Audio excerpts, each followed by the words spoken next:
হরে কৃষ্ণ বন্ধুরা, মিষ্টি মুকুল চ্যানেলে আপনাদের স্বাগত। আমি মুকুল আপনাদেরকে বাড়িতে কিভাবে মিষ্টি বানাতে হয় ছানা কাটিয়ে আমি আপনাদেরকে বানিয়ে দেখাবো। আজকের আমি বানাবো কালো জাম।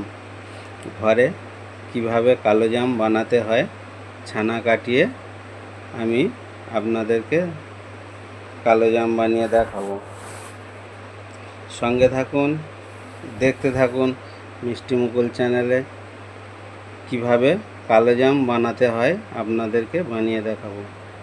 প্রথমে আমি এখানে 1.5 লিটার দুধ নিয়েছি, গরুর দুধ। জাল দিচ্ছি,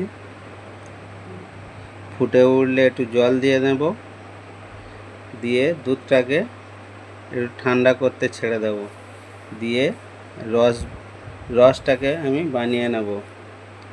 রসটা আমি আগে থেকেই বসিয়ে রেখেছিলাম, সেই জন্য বলে দিচ্ছি আমি আপনাদেরকে। 750 গ্রাম চিনি নিয়েছি, 750 গ্রাম জল দিয়েছি, দিয়ে ওটা রস করে রেখে দিয়েছি।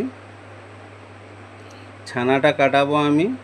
ছানার জল নিয়ে এসেছিলাম, ছানা কাটিয়ে দেখাচ্ছি আপনাদেরকে। ছানা কাটানো হয়ে গিয়েছে। ছানাটাকে ছেঁকে নেব গামছা দিয়ে, একটা ছানাটাকে ছেঁকে নেব, নিয়ে ভালো করে ছানাটাকে জল ঝরিয়ে নেব। জল ভালো করে ঝরিয়ে নিতে হবে, ভালো করে চেপে চেপে জল বের করে দিতে হবে। দিয়ে আমি একটা থালার মধ্যে ছানাটাকে ঢেলে নিয়েছি, নিয়ে হাত দিয়ে ভালো করে মেখে দোলে মেখে নেব। দেখুন ছানা কাটানো কেমন হয়েছে। 200 গ্রাম ছানা হয়েছিল,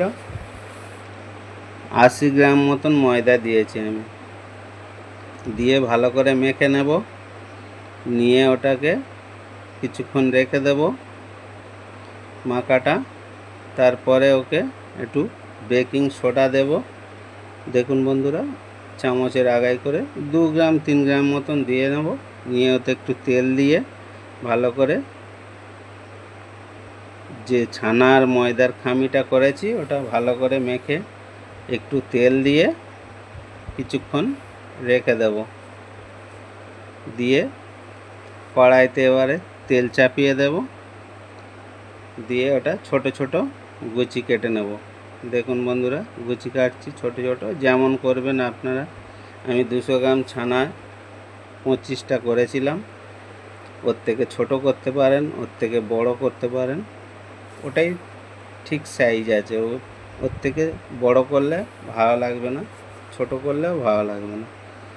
দেখুন লম্বা শেপ দিয়ে নেব। জাম, কালো জাম যেমন হয় একটু লম্বা শেপ দিয়ে নেব। নিয়ে সবগুলোকে ওইভাবে পাকিয়ে নেব।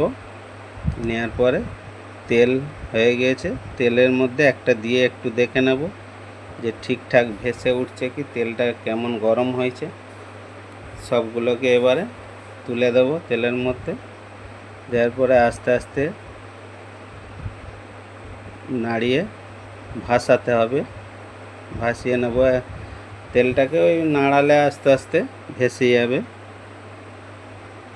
একটু হাত দিয়ে টিপে দেখে নিতে হবে যে একটু নরম থাকলে তাহলে আঁচটা একটু হাই ফ্লেমে ভাজতে হবে। দেখুন বন্ধুরা, ভাজতে ভাজতে এরকমই কালার হয়ে গেছে। আর একটু জোর আঁচে ভেজে নিতে হবে। কালো জাম কালো হয়ে গেলে একটু আমি বাটিতে জল নিয়েছি, একটা বাটিতে জল নিয়েছি, জলে ফেলে দেব।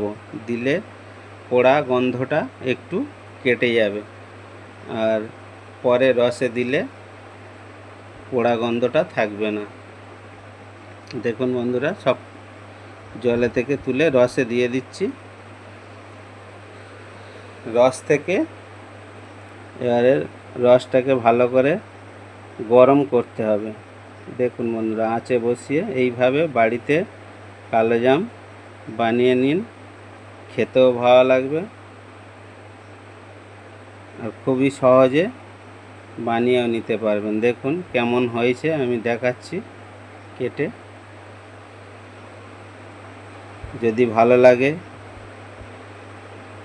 এই চ্যানেলটাকে সাবস্ক্রাইব করবেন, সঙ্গে থাকবেন, সহযোগিতা করুন।